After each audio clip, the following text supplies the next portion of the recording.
Morning everyone, welcome back my channel at Joy family. আশা করি তোমরা সবাই ভালো আছো, আমরাও কিন্তু অনেক ভালো আছি।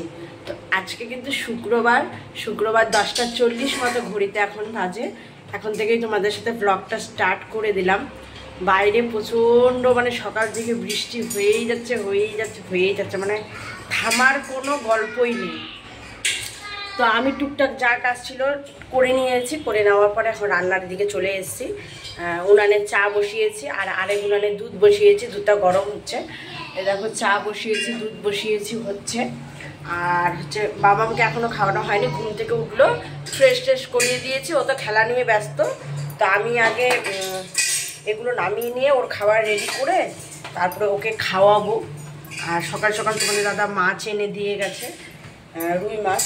তো ওটা রান্না করব। সত্যি কথা বলতে আজকে শুক্রবার, তো আজকে রাতে ভেবেছি বাড়ি যাব। তো জানি না হবে কি না যাওয়া, কারণ তোমাদের দাদার তো ডিউটি আজকে আসেই, কাজ করতে হবে। তো এবার কথা হচ্ছে যে তাড়াতাড়ি বের না হলে বাসে আর কি যেতে পারবো না। এবার বাইকে যাওয়া একটু সমস্যা হয়ে যাবে, কারণ বাইরে বৃষ্টি পড়ছে। এবার কথা হচ্ছে যে ভাবছি যে আগামীকাল ভোরবেলা কাল শনিবার সকালবেলা বের হব ভাবছি, আগামীকাল। তো এরকম সকাল থেকে ওয়েদারটা থাকলে তো সকালেও বের হওয়া মুশকিল হয়ে যাবে। কী যে করবো ভেবেই পাচ্ছি না। এবার কথা হচ্ছে কালকে তো বাড়ি কালকে মোট কথা বাড়ি যেতেই হবে। এটা হচ্ছে মেন হচ্ছে কারণটা তোমরা বুঝতেই পারবে কেন। তোমাদের সাথে তো সবটাই শেয়ার করি, তোমরা প্লিজ ব্লগগুলো দেখবে, রিলসগুলো ফলো করো, তাহলেই বুঝতে পারবে যে আমি কিসের জন্য বললাম। তো কালকে শনিবার আছে, আগামীকাল শনিবার আছে। তো শনিবার আমাদেরকে মোট কথা যেতেই হবে। আমাদের যাওয়ার আছে একখানে, তো সেখানে প্রোগ্রাম আছে, সেখানে যাব। তো অবশ্যই তোমরা পাশে থেকো, সাথে থেকো। আর এখন চাটা নামিয়ে নিই, ঠিক আছে? তো এই যে রান্নাটা বসিয়ে দিয়েছি, এই যে একবার মাছ ভাজা হয়ে গেছে, আরেকবার বসিয়ে দিলাম। মাছটা ভাজা হয়ে গেলে মাছের ডিমটা আবার করতে হবে। এই যে দেখো মাছের ডিমটা, ভাতও প্রায় হয়ে যাচ্ছে। আর আমার মাম্মাম এই যে দেখো ঝাড়ু দিচ্ছে, ঝাড় দিচ্ছে। দেখো এই যে ঘরের এত সুন্দর অবস্থা করে রেখে এখন ঘর ঝাড় দিচ্ছে। অনেক কাজ করে আমার মাম্মাম এত কাজ করে তোমরা জাস্ট বলে বোঝাতে পারবো না তোমাদেরকে। এই যে দেখো প্রচণ্ড কাজ করে। এই যে দেখো, এই যে হ্যালো, কি ব্যাপার? এই যে হ্যালো, তাকাও, ঝাড় দেওয়া হয়েছে? হ্যাঁ, তোমার ঝাড় দেওয়া হয়েছে। লেংটু পাছা, লেংটু ওই লেংটু এখন এতটাই দুষ্টু হয়েছে, তোমাদেরকে কি বোঝাবো জানো। ও হিসু করে বলতে চায় না, বসে থাকে হিসু করে, জানো। ঠান্ডা লেগে যাবে এইভাবে। আর ঘরের এই যে দেখো আমার এই অবস্থা হয়ে আছে ঘরের, এইভাবে খেলা করছে। ঝাড় দেওয়া হলো, এখনও খেলা শুরু করেছে। আর আমি এদিকে রান্নাটা করে অনেক কাজ বাকি আছে। কি কাজ আছে বলো তো? ভাবতে পারবে না তোমরা। অবশ্যই তোমাদেরকে শেয়ার করবো, তোমরা কিন্তু সাথে থাকো, এটাই বলবো। আসলে তোমরা বলেই দেই তোমাদেরকে, তোমরা তো বুঝতেই পারছো যে আমরা বাড়ি যাব, যেহেতু ব্যাগ গোছাতে হবে, সব কিছু গোছগাছ করে ঠিকঠাক করে রেডি করে রেখে তারপরে যেতে হবে। যেহেতু 4-5 দিন থাকবো না, আর তোমাদের দাদার তো ডিউটি আছে, ও ছেলে মানুষ করবে, আবার ডিউটি অবস্থায় এসে ঘর গোছাবে, সেটা তো ঠিক না। যতটা পারবো আমি গোছগাছ করে রাখবো। আর তোমাদের দাদা তো আছেই সাথে। বাইরে অনেক কাপড় মেলে দিয়েছি, কিন্তু হচ্ছে ব্যাপারটা কি বলো তো, শুকাবে না। আকাশ তো একদম ভালো নেই, কারণ প্রচণ্ড পরিমাণে বৃষ্টি হচ্ছে। আর এখন আবহাওয়া অন্ধকার হয়ে আছে, আকাশটাই দেখো, এত কাপড় মামামের আমার সব মেলে দেওয়া রয়েছে। এদিকেও মেলে দিয়েছি, দেখো এই যে দেখো, এদিক ওদিক চারিদিকে কাপড় মেলে দিয়েছি, কিন্তু শুকাবে কি না বলা মুশকিল। এই দেখো ঘড়িতে 12:15 মতো বাজে।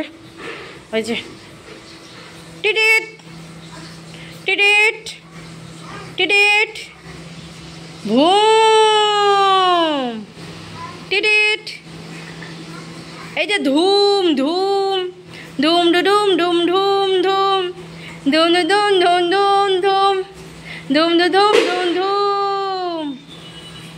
কি ফেলে দিয়ে পড়ে গেছে? তা আমাদের মামে এখন একটু রান্না করব আর তার সাথে গান তো চলবেই। এইভাবে রান্নাটা তাড়াতাড়ি কমপ্লিট করে নেই, অনেক কাজ বাকি আছে। বাসন দেখো সকালবেলা খেয়ে বাসনগুলো রেখে দিয়েছি, এগুলোও মাজতে হবে। তো চলো তোমরা সাথে থাকো, দেখতে থাকো। তোমাদেরকে জাস্ট বলে বোঝাতে পারবো না, আজকেও যা বানরের উৎপাত হয়েছে কিছু বলারই নেই। তো মামামকে বসে বসে হচ্ছে ঘরের মধ্যে মাছ ভাজা খাওয়াচ্ছিলাম। তো হঠাৎ করে আমার রান্নার জানলাটা নয়, এর আগের দিন তো রান্নার জানলা দিয়ে এসেছিলো, আজকে রান্নার জানলা দিয়ে আসেনি। আজকে যে পাশের মানে রুমের আমাদের আলাদা ব্যালকনির পাশের জানলাটা রয়েছে, সেই জানলা দিয়ে বানরটা বসে আমাদের দিকে দেখছিল। বিশ্বাস করো না কি ভয় পেয়েছি, তোমরা অনেকেই জানো আমি প্রচণ্ড ভয় পাই, মামারও খুবই ভয় পায়, কিন্তু আমিও প্রচণ্ড ভয় পাই। তো যাই হোক, বানরটাকে দেখে তো পুরো চিল্লাহাল্লা ঘরের মধ্যে করছিলাম, কি করব ভেবে পাচ্ছি না। আর আমার মাম্মাম তো মানে চুপ করে আছে, কি করবে ও দিশা পাচ্ছে না। তারপরে যাই হোক চিল্লাহাল্লা করে বানরটা ওখান থেকে ব্যালকনি দিয়ে এখানে এসে বসেছিল। তারপরে তো খুব স্পিডে তাড়াতাড়ি জানলা দরজা বন্ধ করে দিয়েছি। আর এই যে দেখো ওখানে গিয়ে এখন বসেছে, রোডের পাশ দিয়ে যাচ্ছিলো মানুষগুলো, তারাও আবার ছবি তুলছিল বানরগুলো। তোমরা হয়তো দেখছো একটা বানর, কিন্তু নয়, একটা বানর নয়, এখানে না আরও 4-5টা বানর ছিল। তো তারা হচ্ছে এই টিনটার নিচের দিকে আছে, তাই ওদেরকে দেখা যাচ্ছে না। আর এই বানরটা এখানে বসে আছে, রাস্তা পার হবে ভাবছে, কিন্তু সে পার হতে পারছে না। যতই হোক বানরটা তো ছোট্ট বাচ্চা, হয়তো তার বড়দের অপেক্ষায় রয়েছে। তো সে এখানে দাঁড়িয়ে দাঁড়িয়ে অপেক্ষা করছিল যে কখন তার বড়রা আসবে, তাদের সাথে রাস্তা পার হয়ে এখান থেকে যাবে আর কি। তো আমি তো জাস্ট মানে পাগল হয়ে গেছি, এত ভয় দৌড়াদৌড়ি করেছি, মানে কি টেনশনে পড়ে গেছিলাম। আর তোমাদের দাদা তো এখনও বাড়ি আসেনি যে আমি তাকে মানে ভয়টা একটু কম লাগবে। তো যাই হোক জানলা দরজা সব বন্ধ করে তারপরে এই যে ব্যালকনিতে এসেছি। তো শ্যামলীদিরাও আর কি চলে এসে, আমার পাশের রুমের যে দিদি দাদা তারাও এলো, তাদেরকেও বললাম যে দেখো বানরটা এইভাবে জানলা দিয়ে দেখছিলো, অনেক রকম কথাবার্তা হওয়ার পরে এই যে বানরটা এখানে বসে আছে আপাতত। তো সে অপেক্ষাই করছিল, মানে সে রাস্তা পার হয়ে ওই সাইডটাতে যাবে, কিন্তু যেতে পারছিল না। কিন্তু কিছুক্ষণের মধ্যেই তার যে বড়, হয়তো তার ফ্যামিলির আর বড়রা, তারাও চলে এসছে, তাদের সাথে সে কিন্তু খুব সুন্দরভাবে রাস্তা পার হয়ে চলে গেল। তো এমনভাবে রাস্তাটা পার হয়েও গেল, মানে গাড়ি এসে যদি লাগিয়েও দিত কিছু করার থাকতো না, মানে এরকম স্পিডে। আর এই রাস্তাটা তো সবসময় রোডের সাইড, সবসময় গাড়ি ঘোড়া চলতেই থাকে, তোমরা তো দেখোই। তো বিশ্বাস করবে না, মানে এখন আবার টিনের উপরে এসে বানরটা বসেছে। তো এখন ওর ফ্যামিলির সব লোক চলে এসছে, তো এখন ওরা কিন্তু রাস্তা পার হয়ে এপাশ থেকে ওপাশ যাবে। আর আমি কিন্তু ওদের এই ছোট্ট ছোট্ট ভিডিওগুলো তোমাদের সাথে তুলে রেখেছি। ওই যে দেখো একটা বানর চলে গেল, এই যে দেখো একটা মা বানর তার ছোট্ট বেবিটাকে নিয়ে চলে গেল। এই দেখো যেতে যেতে গাড়িগুলো লাগিয়ে দিচ্ছিলো পারলে, কি স্পিডে আর কি সুন্দরভাবে দৌড়ে রাস্তাটা পার হয়ে চলে গেল। অনেক কয়েকটা বানর ছিল, এই যে দেখো সবগুলো একদম ঝুলে ঝুলে দৌড়ে দৌড়ে চলে গেল। তো তোমাদের সাথে এটাও শেয়ার করে দিলাম। তো বানরের তো সাংঘাতিক অত্যাচার, ঘরে কি আর বলবো, তোমাদেরকে কিছু বলে বোঝানোর নেই। তো এই যে দেখো বাড়ি যাওয়ার জন্য রেডি হয়েছি। এই ব্যাগটা হয়েছে, এই ব্যাগটা হয়েছে, ভেবেছি ট্রলিটা নিয়ে যাব, ট্রলিটা ওখানে রয়েছে, কিন্তু বাসে আর যেতে পারছি না, কারণ এখনও অনেকটা টাইম লেট হয়ে গেছে, এখন আর বাসে যাওয়া যাবে না। প্রায় বিকেল 6টা বাজতে চললো। এখন এই যে দেখো আকাশে রোদ আছে ঠিকই, মানে এতক্ষণ অবধি আকাশটা একদম মানে কালো হয়েছিল, এখন বিকেল হয়ে গেল, এখন রোদ উঠেছে।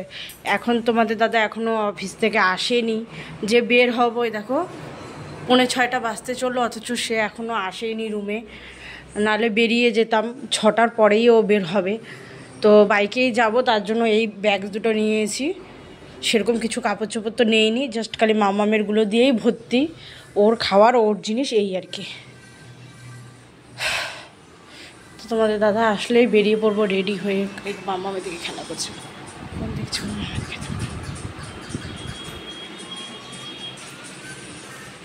চলো তোমাদের সাথে পরে আবারও দেখা হচ্ছে, সাথে থেকো। হ্যাঁ, আমি হালকা একটু লিপস্টিক দিয়ে নিয়েছি আর চুলটা হালকা করে বেঁধে রেখেছি, খালি ড্রেসটা পরলেই বেরিয়ে পড়বো, আর মামামকে রেডি করাবো এই আর কি। আর তোমাদের দাদা এলেই বেরিয়ে পড়বো, কী করবো। তো ফাইনালি তোমাদের দাদা বাড়ি এসছে, তো এখন আমরা সব মানে গুছগাছ করে তারপরে বেরিয়ে পড়বো। তোমাদের সাথে সবটাই শেয়ার করতে পারবো না, কারণ রাস্তাঘাটে তো সেরকমভাবে ভিডিও করা যায় না, যেহেতু অনেকটা রাস্তা জার্নি করে যাব। আর আমি হালকাভাবে কুর্তিটা পরে নিয়েছি, মেকআপ করে নিয়েছি, সেটাও তোমাদের সাথে শেয়ার করে নিলাম। তো যাই হোক তারপরে আর কোনো ভিডিও করিনি। তো আমরা একদম আমাদের বাড়ির সামনেই চলে এসেছিলাম কাশিয়াবাড়ি, আর রাস্তাতে প্রচুর পরিমাণে বৃষ্টি ছিল, রাস্তায় মানে থেমে থেমে আমরা এসেছি। তো এখানেও একটু থেমেছি। তো ভাইও ডিউটি করে আমরা সবাই মিলে একসাথে বাড়ি গেছিলাম আর কি। তো তোমাদের সাথে এই ছোট্ট মুহূর্তটাও তুলে ধরলাম আর কি। ঘড়িতে 10টা বাজে, এখন জাস্ট এসে পৌঁছলাম। এই দেখো ঘড়িতে 10টা বাজে, বৃষ্টিতে ভিজে টুকে অবস্থা শেষ। তো চলো আজকে গুড নাইট, কালকে দেখা হচ্ছে তোমাদের সাথে আবার।